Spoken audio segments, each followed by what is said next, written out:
ارے ان کی اوقات ہی کیا ہے کہ یہ اتنا جانے، فرش والے تیری شوکت کا علو کیا جانے، خسروا عرش پہ اڑتا ہے پھریرا تیرا۔ بسم اللہ الرحمن الرحیم۔ تعویذات۔ اللہ پاک نے انسان کو پیدا کیا اور اس کے ساتھ کئی ساری چیزوں کا تعلق جوڑا۔ بیماری بھی انہی میں سے ایک ہے۔ انسان جب بیمار ہوتا ہے تو بیماری سے شفا حاصل کرنے کے لیے مختلف طریقوں کو اپناتا ہے۔ ان طریقوں میں سے ایک طریقہ قرآن و سنت کے مطابق تعویذات وغیرہ ہیں۔ تعویذات تعویذ کی جمع ہے اور عربی میں اسے تمیمہ کہتے ہیں۔ زمانہ جاہلیت میں جب کسی کو کوئی نظر لگ جاتی تو اہل عرب اس پر کچھ پڑھ کر دم کرتے، جیسا کہ عوف بن مالک اشجعی رضی اللہ تعالی عنہ فرماتے ہیں کہ ہم دور جاہلیت میں دم کیا کرتے تھے۔ ہم نے عرض کی، یا رسول اللہ صلی اللہ علیہ وسلم، اس بارے میں آپ کی کیا رائے ہے؟ ارشاد فرمایا، اپنے منتر مجھے سناؤ، ان میں کوئی حرج نہیں جب تک کہ ان میں شرک نہ ہو۔ صحیح مسلم شریف میں آیا ہے۔ بعض اوقات کچھ لکھ کر اس کے گلے میں لٹکا دیتے ہیں، اسے تمیمہ کہتے ہیں۔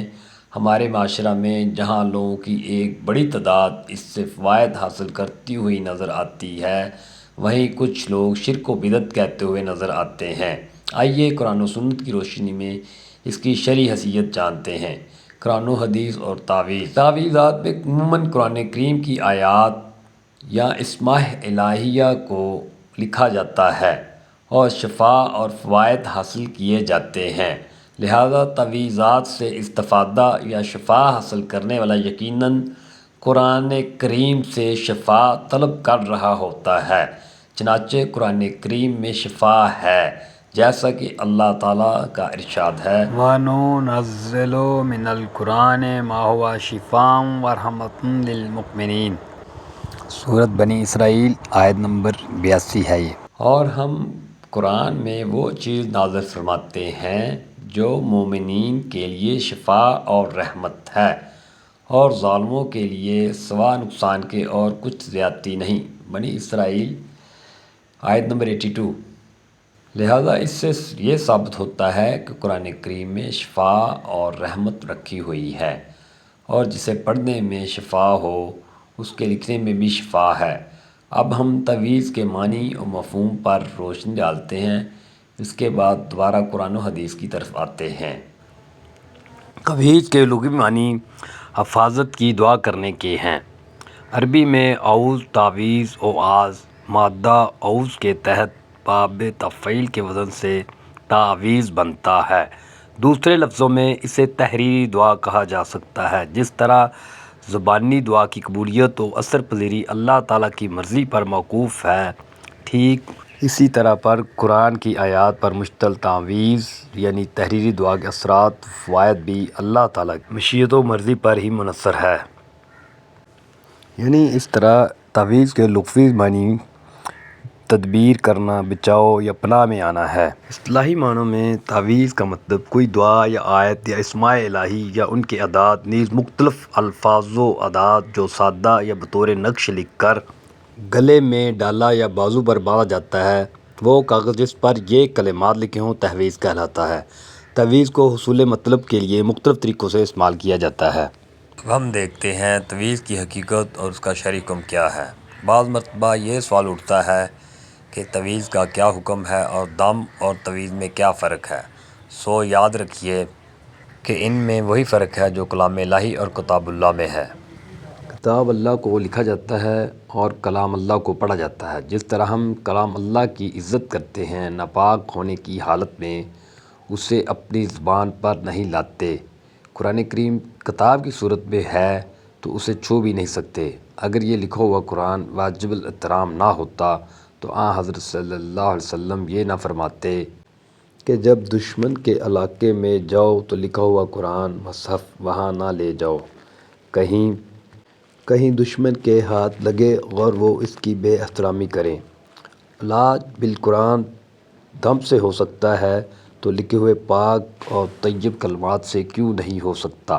وہاں بھی اس میں تاثیر اذن الہی سے آتی ہے، اور تعویذ میں بھی حروف و کلمات مؤثر بالذات نہیں، اثر اللہ تعالیٰ کی طرف سے آتا ہے۔ جب وہ چاہے راہ پاک کلمات کو حروف میں لکھنا ہو تو اس میں ناجائز ہونے کی کوئی وجہ نظر نہیں آتی۔ ان کلمات اور آیات پر دلالت لفظی ہو تو یہ وہ صورت ہے جو ہمیں عیاناً کھلی ہوئی نظر آتی ہے، اور دلالت وضعی ہو تو یہ ان کلمات کے حروف ابجد ہیں، اور ان میں بھی اثر اللہ تعالیٰ کی طرف سے ہی آتا ہے، اور یہ حروف بالذات کوئی اثر نہیں رکھتے۔ اب ہم قرآن پاک سے تعویذ کے جائز ہونے کی دلیلیں پیش کرتے ہیں۔ پہلی دلیل یہ ہے، اللہ تعالیٰ کا فرمان ہے وَنُنَزِّلُ مِنَ الْقُرْآنِ مَا هُوَ شِفَاءٌ وَرَحْمَةٌ۔ یہ سورۃ بنی اسرائیل کی آیت نمبر 82 ہے۔ ہم اس قرآن کے سلسلہ تنزیل میں وہ کچھ نازل کر رہے ہیں جو ماننے والوں کے لیے شفا اور رحمت ہے۔ تو قرآن کریم ہمارے لیے پڑھنے میں، لکھنے میں شفا اور رحمت ہے اللہ کی طرف سے۔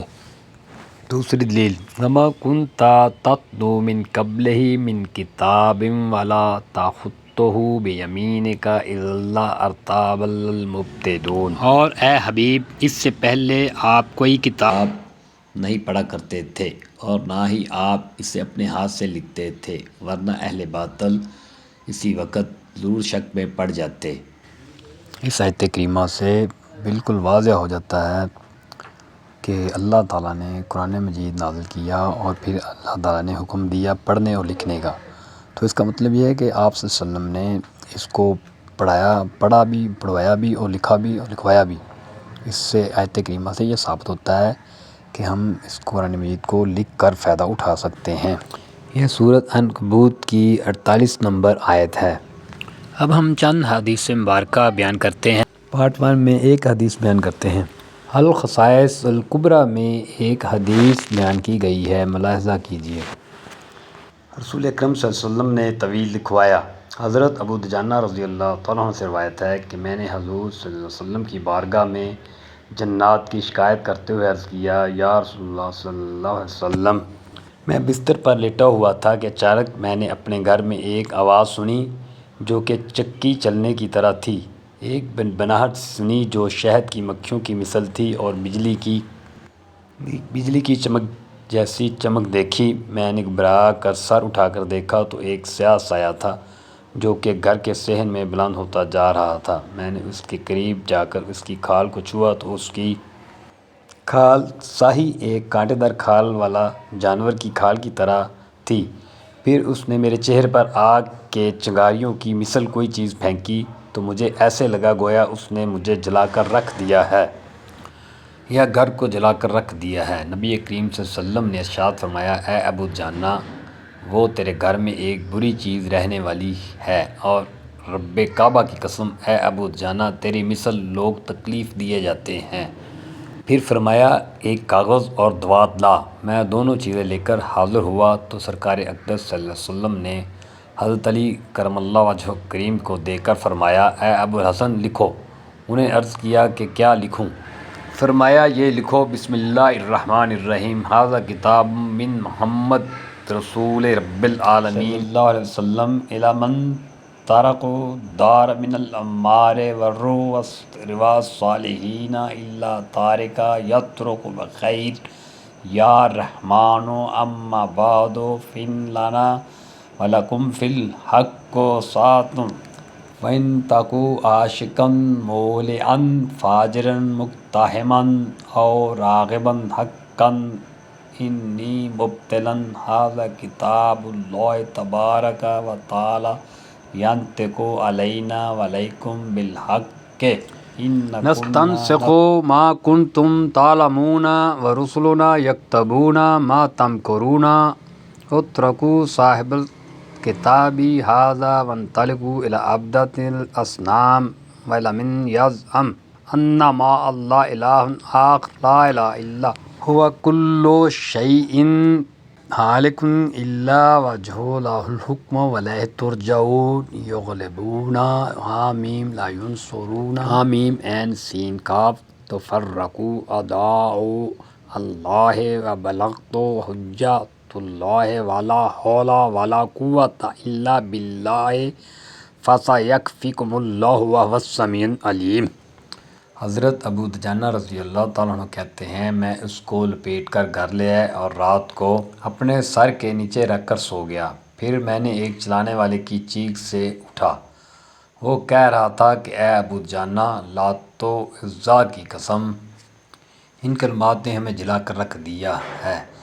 تیرے صاحب کی قسم، جب تو اس تحریر کو ہم سے اٹھا لے گا تو ہم نہ تو تیرے گھر لوٹ کر آئیں گے، ایک روایت میں ہے کہ نہ ہم تجھے ایذا دیں گے اور نہ تیرے پڑوس میں کبھی آئیں گے اور نہ اس جگہ آئیں گے جہاں یہ کتاب تفویض ہوگی۔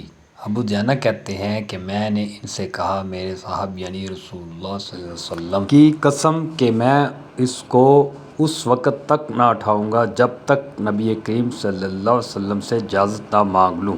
ابو دجانہ رضی اللہ تعالیٰ عنہ کہتے ہیں جب میں نے جنوں کی آہ بکا سنی تھی میرے لیے رات لمبی ہو گئی، یہاں تک کہ صبح ہوئی تو میں نے نبی کریم صلی اللہ علیہ وسلم کے ساتھ صبح کی نماز پڑھی اور رات کو جنوں سے ہونے والا مکالمہ بیان کیا تو آپ صلی اللہ علیہ وسلم نے فرمایا اے ابو دجانہ، اس قوم سے اس تعویذ کو اٹھا لو، کیونکہ مجھے قسم ہے اس ذات کی جس نے مجھے حق کے ساتھ معبود فرمایا، وہ قوم قیامت تک عذاب کی تکلیف میں مبتلا رہے گی۔ آپ نے ملاحظہ کیا کہ دم اور تعویذات اگر قرآن و سنت کے مطابق ہوں تو ان سے علاج کرنا نہ صرف جائز بلکہ اسلاف سے ثابت ہے۔ خود ہمارے آقا صلی اللہ علیہ وسلم نے حضرت ابو دجانہ رضی اللہ تعالیٰ عنہ کے لیے حضرت علی رضی اللہ تعالیٰ عنہ سے تعویذ لکھوایا۔ یوں ہی دیگر صحابہ کرام اور بزرگان دین رضوان اللہ تعالیٰ علیہ اجمعین کا عمل رہا۔ اللہ پاک قرآن و سنت کے فیض سے مالا مال فرمائے، آمین۔ اب تعویذات کے متعلق بقیہ معلومات اور تعویذ کی اقسام وغیرہ دوسرے پارٹ میں ملاحظہ کریں۔ کچھ بشر ہونے کے ناطے تجھے خود سا جانے،